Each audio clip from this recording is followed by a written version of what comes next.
Hi, welcome back to COMM1260. This is week 11, video number 2. And in this video, we're going to switch gears. So we're completely off the group work now, and we're back into individual work. And our last sort of unit, if you will, is really all about communication for the job search. I know it seems probably like you just started nursing school yesterday, but it's time already to start thinking about your career search after you complete your diploma and looking for work as a nurse. You might also be planning to have a term off, depending on what program it is that you're taking. And so you may need a resume to start looking for work in the healthcare field, maybe as a PSW, as a lab tech, whatever it is that you might be interested in doing. Over the next few weeks, we're going to talk about that job search. So, getting you ready for something that you might want to pursue if you have a term off. But more importantly, about securing that first nursing job right after graduation. So, we're going to be doing, just to sort of give you a bit of a preview, a resume, which we'll start talking about today, a cover letter, which we'll address next week, and then preparing for the interview in a nursing or a healthcare type situation. Before we actually start talking about the documents and the kind of things that you're going to need to do to prepare when you actually apply for a job, it's important to take some time to actually reflect at the beginning of your job search. You want to think about what you want. Okay, it's important to have a goal in mind when you're searching for a job. What is the end goal? What does your ideal type of nursing job look like? You want to be realistic, okay, because you're going to be graduating as a new nurse. So you're not going to be the head nurse of the emergency room or anything like that, or applying for that kind of job at this point. But you also want to be hopeful, right? What is your ideal? What are you shooting for? And again, if you can picture that and picture yourself working in that capacity, it really does help with your job search. So, really sit down and think about it, right? What type of nursing job is it that you're looking for? What population are you hoping to work with? What area of nursing are you particularly interested in? Then it's important to sort of assess and to analyze after you think about what it is that you want. Do you know anybody that's working in the field? Okay, so if you're working in a healthcare setting, do you know nurses that are doing the kind of job that you want? If so, interview them. Interview them casually. Ask if you can buy them a cup of coffee and pick their brain a little bit and hear about the job and hear about the skills that are necessary for the job. Take a look at job ads, as many as you can, whether they're in the area or in another location in Canada. Read those job ads and notice what you see recurring in terms of the skills that they're asking for. So, what do you see coming up over and over and over again? Finally, you might want to use the Niagara College Career Center. I will give you a link in our weekly work to the Niagara College Career Center so that you can take a look at that. There's lots of resources that are available through Niagara College to help support new grads and to help support students in their job search. So take a look at some of the information that's there. You want to stay positive. It can be overwhelming and scary when you're starting a job search and starting to think about an actual career as opposed to just, a job that you pick up casually. Stay positive. You are qualified. You are able to do this. This is an exciting time in your life, and you should be excited. You also want to, again, stay realistic. Okay, so take a look at what sort of job ads are out there for new grads. Right? What sorts of things are you looking for? And remember that from this point forward, you are always auditioning. So think about the connections that you're making at a placement, at other places of employment. You're getting ready and helping to have people recognize those skills and abilities that you're developing. So stay professional at work and remember that somebody is always watching and that person may end up being a reference or even a coworker at some point. The first thing that we need to think about in terms of preparing for the job search is getting your resume ready. And it's important to have a resume that's specific to nursing or to personal support work. This resume would be different than resumes that you may have used in the past. Nursing resumes take particular styles that are a little bit different, okay, than your traditional resume that you might use for retail or food service or some other type of job. Go through examples, okay? So take a look on the internet at different nursing resumes. But remember that different styles, which you'll see lots of different styles, but the different styles work depending on different situations. There's two main types of resumes, the chronological resume and the functional resume. Okay. The chronological resume is one where you list out all of your past jobs in chronology, so in order of time. So from your most recent to your last job. Okay. A functional resume instead focuses on skills and abilities that have been learned through education, through placement, through experiences, okay, as opposed to paid employment.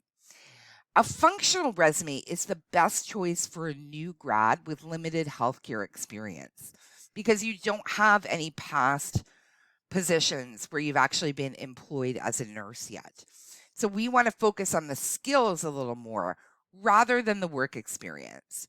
But once you become an experienced nurse, so say, for example, if you've had 5 or more years in nursing, you might want to switch over to the chronological resume where you focus instead on your work experience and you list that instead. We're going to look at an actual functional resume and we're going to break down the various parts. I have uploaded this sample resume to Blackboard, so you may want to open it as I go through it. I'm going to pull it up here on the screen and we're going to take a look at it. Okay, so here's a sample resume that's been put together, and this is for somebody who is a new grad that has no nursing experience but is looking to break into the world of nursing. Excuse me. The first thing that you'll notice is that this resume sample looks very plain. And that is by design. Okay. There's all sorts of different formats and styles of resumes. A lot of them tend to be a little, like newer styles, tend to be a little busy, and they're very graphically enhanced and they have all sorts of stuff going on all over the page. In healthcare, things tend to be a little more conservative. And instead of all sorts of different graphics and all sorts of wild things going on in terms of design, it ends up being pretty plain looking. Plain is not the right word. Maybe I should say classic, right? Or simple yet sophisticated. You'll notice, right, that it is a different font. So it's not APA, okay? So this person is using Cambria, but it's a pretty, I would say, conservative font in terms of choice. Like I said, you don't see any like boxes or shading or anything. Everything looks pretty crisp and clean. And as I mentioned, that is by design. Okay, so you want stuff to look clean and uncluttered, right? So that you appear to be the kind of candidate who's organized and uncluttered and clean. Okay, it's sort of a psychological trick, right? When you're doing your own resume, design is up to you. So, you can make some personal choices. But again, you can't go wrong with looking really basic, okay, in terms of your design, just like this example here. We're going to break down the various parts. So at the top of the resume, just like a traditional resume, you have your name, your address, phone number, and the email address. Make sure, that you list a phone number that you're prepared to take job calls on. Okay, so if you're going to put your cell phone number down, remember that you've put your cell phone number down. Don't pick up if you're driving or you're doing anything crazy or whatever. Remember, okay, that you have given out that number on your resume and that that's how people will call you. You also want to use a professional email address, okay? If you don't have a professional email address already, set one up. Okay, don't use anything that sounds silly. Okay, so if your email address for personal stuff is sexybeast@gmail.com, don't use that on a resume. Okay, something basic, something professional. You can't go wrong with your first and your last name. Okay, make sure that it's professional. Make sure that it's an email address that you check regularly, just in case you hear back from people. Okay, and that it's an email address that you can access easily. Okay, so this is all up at the top, and this usually is centered, okay? Although some designs will have everything over at the side. It depends on what you like. And again, I'm going to ask you to take some time, look at some examples. I'll give you some examples, see different positioning, and then you can choose. In terms of the actual sections, okay, the sections on this sample resume are in bold, all in uppercase and underlined. That's the person's choice. Okay, you can pick another design or way of doing things if you like, but you still want to have the same categories. Okay, the first category is objective, and the objective is a sentence or two where you identify what your goal is. And if you went through the steps that I mentioned earlier, if you've, had an opportunity to sit down and really think about what your end goal is, you probably already have your objective in mind. Your objective should match the mission of the organization that you're applying to. So if you're going to apply to work at a long-term care home, don't say in your objective that you're looking to work with children, okay? Because that wouldn't match up. Okay, but what you want to do, okay, is tell the person who's going to read your resume what it is that you're looking for. And again, you want to phrase that in a sentence or two. This person has written, a position as a registered practical nurse where my patient care skills, excellent interpersonal communication skills, and advanced abilities in working with others will allow me to make a difference in the lives of patients. Okay, beautiful, right? Identifies exactly what this person is looking for. They're looking for an RPN position. They're highlighting some of the skills that they have already, and they've made some type of a philosophical statement there. They're looking to make a difference in the lives of patients. Think about what your goal is and then phrase it in a sentence, okay, to let the person know what your goal is.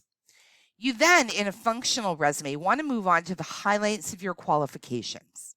Okay.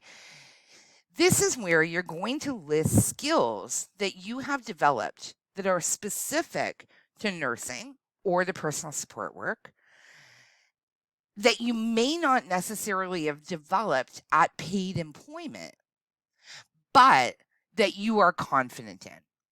So as you're creating your highlights of qualifications list, or even before you actually start creating it, sit down and honestly think about what your best skills are. Okay. This is where you're going to brag a little bit. Okay. What are you especially good at? What skills have you developed that are going to allow you to be a nurse? Both clinical skills and non-clinical skills. What placement experiences have you had, if you've had any? What populations are you experienced working with? What actual clinical skills are you good at? And then what interpersonal skills do you have to bring to the table? Okay. You want to have maybe 4 or 5 points under your highlights of qualifications that would give somebody looking at your resume a good snapshot of who you are, both as a worker, as a coworker, okay, so how you are interpersonally, and then how you are with patients. Okay, so nice balance between the two. Your next part is your education and your training. Okay? You have spent a lot of money and a lot of time by now developing your education. You want to show that off. Okay, so you always want to make sure that you list post-secondary achievements that you've had. We don't tend to list high school diplomas on resumes once we've achieved some type of post-secondary designation. So once you have a degree and or a diploma, okay, anything from a college or university, we leave high school off the resume, okay, because it's assumed that you completed high school. You're in the practical nursing program, so the first thing you're going to be listing as your most recent education is your practical nursing diploma studies. You want to include the college, okay, so Niagara College, as well as the location. And you also want to give the time that you've been there. So the month and the year, okay, that you began your studies. If you're still studying, as you are now, it will be to present, but you want to include the date of your expected graduation. Underneath your entry for the diploma, you want to include a little blurb, okay, about what you studied, what sort of things were covered in your practical nursing program. And if you have a high average, you want to make sure that you include that and you show it off. Okay, so if you have been killing it in terms of your grades, brag a little bit. Okay, don't be ashamed or scared or anything to include that. Employers want to see. So this person has an academic average of 83%, which is quite a high average. So she's decided to include that on her resume. She also includes her CPR and first aid training, okay, because that's important and a requirement for most PSW and nursing jobs. And she also includes some information about another diploma that she completed. If you have previously completed a diploma or a degree somewhere else, make sure that you list it. Okay, and like I said, don't include high school because once you hit post-secondary, we leave high school off the resume. The next part is the clinical experience part. And clinical experience is where you're going to list out healthcare work experience that you've had that is unpaid. So that includes things like placements. And as you work through your nursing program, you're going to have placements at different locations.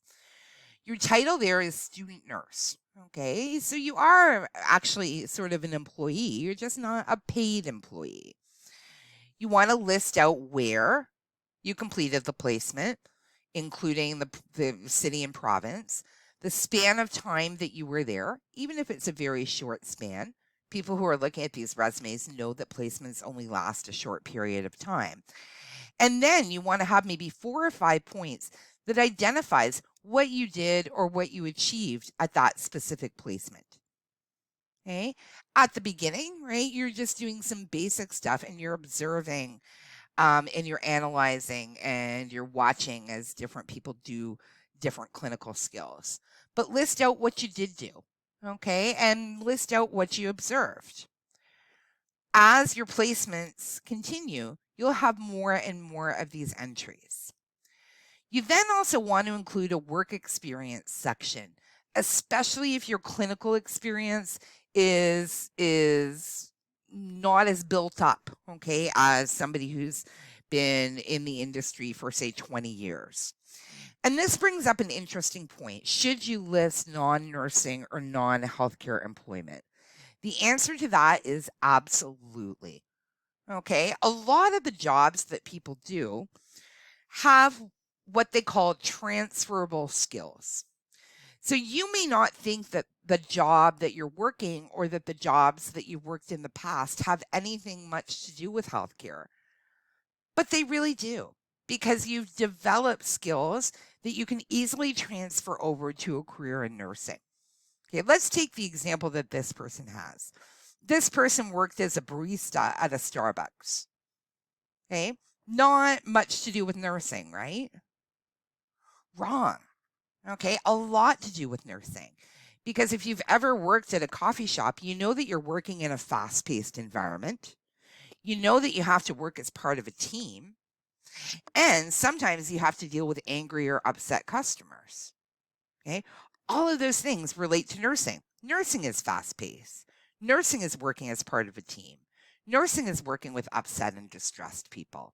So you can take the skills that you've learned at Starbucks or really sort of any job and easily transfer those over.